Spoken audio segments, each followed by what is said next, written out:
तो गाइस मैं हूं अंकित और आप देख रहे हैं रेसलिंग फैंस नेटवर्क। शुरू करते हैं गाइस अपनी बातों को सबसे पहले सार्लेट फ्लेयर से। तो हम सब ने देखा अभी इससे पहले वाली अपडेट वीडियो के अंदर मैंने आपको ये चीज़ बताई है कि सार्लेट फ्लेयर को हो चुकी है लेजिटिमेट इंजरी स्मैकडाउन के दौरान। अब ये तो नहीं पता कि ये कितनी सीरियस है, देख के तो बिल्कुल पेनफुल लग रही थी फॉर श्योर, लेकिन कितनी सीरियस है वो अभी तक नहीं पता है। वो अपडेट आएगी तो मैं आपको बताऊंगा। अभी हमें ये पता चल चुका है कि इंजरी हुई किस स्पॉट पे, आखिर किस वजह से ये इंजरी हुई।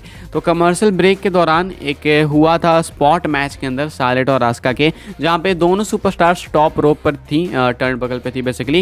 एंड पता नहीं कौन सा मूव एग्जीक्यूट करना चाह रही थी सार्लेट, क्या ये एक बॉडी स्लैम था क्या था, लेकिन जो भी था ये एग्जीक्यूट हुआ नहीं ढंग से। एंड यहाँ पे जो है सार्लेट फ्लेयर के जो पैर हैं वो फंस गए टॉप रोप में। ये वीडियो क्लिप भी आप लोग देख ही सकते होगे। यहाँ पे जो है सार्लेट का वो जो थाई के नीचे का एरिया एंड नी के नीचे का एरिया, वो दोनों के बीच का जो पार्ट है, जो पोर्शन है, वो टॉप रोप पे जाके अटक गया। एंड यहाँ पे हुई उनको एक्चुअली इंजरी। लाइव आपने देखा भी होगा शो के दौरान जब टीवी पे ऑन एयर आ रही थी चीज़ें, कि रेफरी इन दोनों से पूछ भी रहे थे कि क्या हुआ। एक्चुअली उस टाइम पे चीज़ें ज़्यादा अच्छे से मालूम चली नहीं, बट शो खत्म होने के बाद हमें पता चला कि सार्लेट को इंजरी हुई है एंड वो काफ़ी पेन के अंदर देखने को मिली। उन्हें जो है लेके जाया गया बैक स्टेज। हालांकि वो चल के जा रही थी बट स्टिल जो है उनको लेकर किसी तरीके से जाया गया। अब मैं आपको बता दूं कि ये जो इंजरी यहाँ पे हुई है, ये देख के तो लग रहा है कि फॉर्स और सीरियस है। एंड अगर ये थोड़ी सी भी सीरियस है तो एटलीस्ट 1 से 2 महीने गायब रहेंगी सार्लेट। एंड अगर ये उतनी सीरियस नहीं है, हो सकता है कि ये सिर्फ उसी स्पॉट पे या फिर उसी टाइम पे ज़्यादा लग रही होगी पेनफुल, हो सकता है बाद में ये कम करे।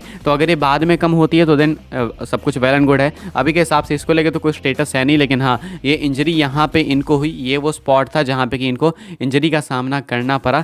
अब देखते हैं ये इंजरी सीरियस है या फिर क्या है, मैं आपको बताऊंगा जब इसको लेके अपडेट आएगी। तो बाय द वे इससे पहले वाली अपडेट वीडियो के अंदर हमने बहुत कुछ इंपॉर्टेंट अपडेट्स कवर कर रखी है, तो आपने नहीं देखी तो जाके जल्दी से चेकआउट करना इस वीडियो के खत्म होने के बाद। आगे बढ़ते हैं गैस, बात करते हैं अगली स्टोरी के बारे में जो कि है मंडे नाइट रॉ को लेके।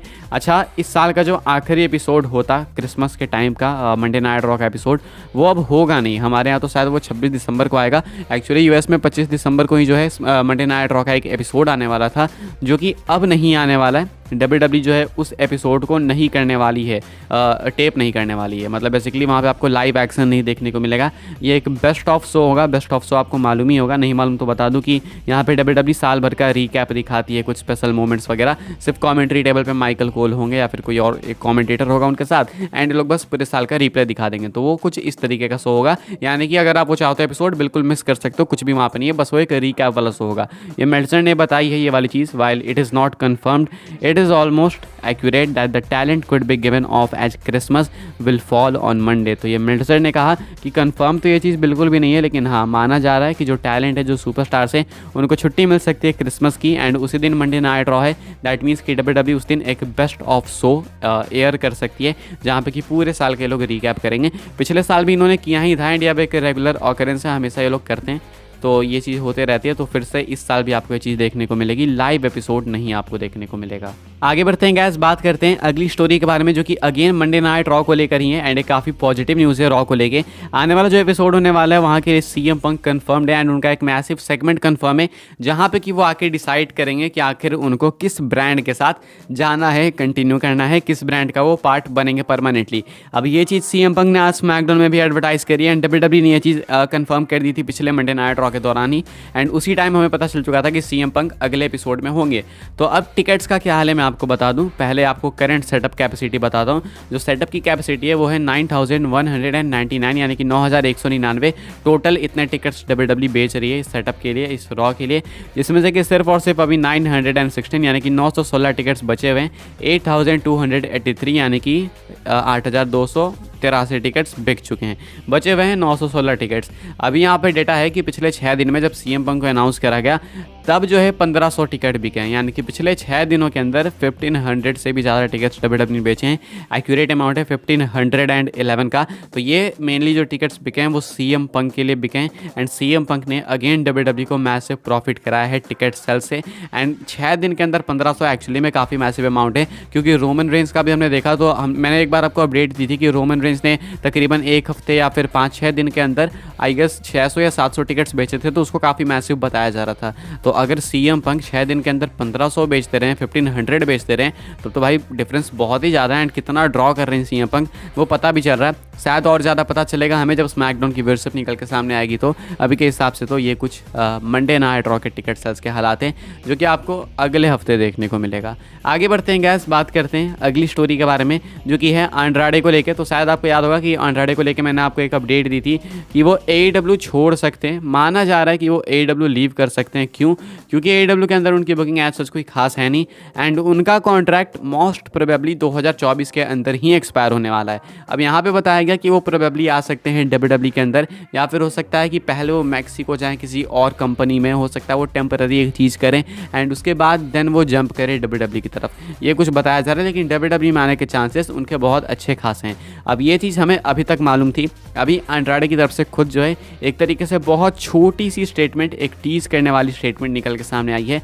ट्विटर पे उन्होंने एक ट्वीट करा जो कि आप लोग देख सकते होगे, एंड यहाँ पे ज़्यादा कुछ नहीं लिखा है एंड्राडे ने। यहाँ पे इन्होंने सिर्फ लिखा है ऑलमोस्ट एंड एक घड़ी वाली इमोजी डाली है, यानी कि almost the time is coming, ऐसा कुछ कहना चाह रहे हैं। तो वेट इनका ऑलमोस्ट ख़त्म हो चुका है। बहुत सारे आप मतलब निकाल सकते हो, लेकिन ये चीज़ बेसिकली तभी करी जाती है जब किसी चीज़ का वक्त ख़त्म हो रहा होता है। एंड इनका कॉन्ट्रैक्ट ख़त्म होने वाला है, ऑलमोस्ट ख़त्म होने वाला है, 2024 करीब आ चुका है। तो ये उसी की तरफ इशारा है। एंड इससे पहले भी मुझे याद है कि अभी 1 साल या 1.5 साल पहले, अभी कुछ टाइम हो गया अच्छा खासा उस चीज़ को, कि एंड्राडे ने पहले भी टीज़ कर रखा है, बडी मर्फी ने भी टीज़ कर रखा है। तो WWE की तरफ तो आएंगे पक्का एंड्राडे, अगर मैं गलत नहीं हो तो। अभी के हिसाब से टीज़ वो कर रहे हैं सेम चीज़ को।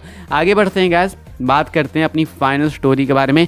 कुछ टाइम पे सेथ रॉलिंस रोमन रेंस को पोक करते रहते हैं, एंड वापस से सेथ रॉलिंस ने रोमन रेंस के ऊपर शॉट्स लिए हैं अपने रिसेंट के इंटरव्यू में। क्या कहते हैं रोमन रेंस के बारे में सेथ रॉलिंस? शॉट्स तो क्या ही लेते हैं, डायरेक्ट बोलते हैं। तो भाई इसमें तो शॉट्स वाली चीज़ ही नहीं आती है, डायरेक्ट कहते हैं यहाँ पे Seth Rollins, I mean, to be honest with you, as of late, because he's been so absent, I don't even really think it's been a topic of conversation amongst fans, let alone the locker room. I think it's one of those things where it's an opportunity, but it's such a glass ceiling opportunity.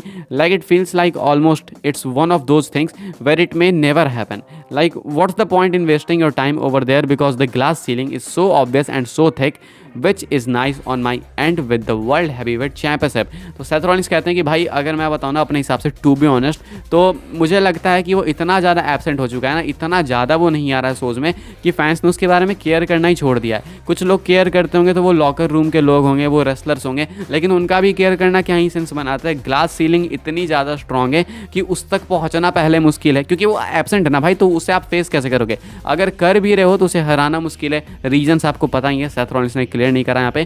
कहते हैं कि ये सारी चीज़ें मेरी world championship के साथ नहीं है भाई, मैं तो रेगुलर रहता हूँ, मैं हमेशा डिफेंड करता हूँ। तो मेरी टाइटल के लिए कोई टैलेंट अगर अप्रोच करता है तो मैं उसे अपॉर्चुनिटी देता हूँ। एंड ये चीज़ हमने देखी भी है कि सेथ रॉलिंस ने अभी जस्ट रॉ के अंदर जे उसो के अगेंस्ट टाइटल डिफेंड करी। तो ये चीज़ जो है सेथ रॉलिंस करते आ रहे हैं बहुत टाइम से, वर्क हॉर्स वो हमें मालूम है। एंड अभी के हिसाब से रोमन का वापस से वो इसी चीज़ के लिए मजाक बनाते हैं कि भाई मुझसे सीखो, मैं हूँ वर्क हॉर्स और एक ये है। तो वापस से वही शॉट्स सेथ रॉलिंस की तरफ से रोमन रेंस के ऊपर। फिलहाल इस वीडियो के लिए कुछ अपडेट्स आई, होप आपको वीडियो पसंद आई हो। तो वीडियो को लाइक करें, शेयर करें, सब्सक्राइब करें, चैनल को फॉलो कर सकते हैं मुझे इंस्टाग्राम एंड ट्विटर पे, लिंक आपको मिल जाएगा डिस्क्रिप्शन में। ज्वाइन कर सकते हैं व्हाट्सएप चैनल को, उसकी भी लिंक है डिस्क्रिप्शन में। मिलता है नेक्स्ट ऑफर काफ़ी इंटरेस्टिंग वीडियो में।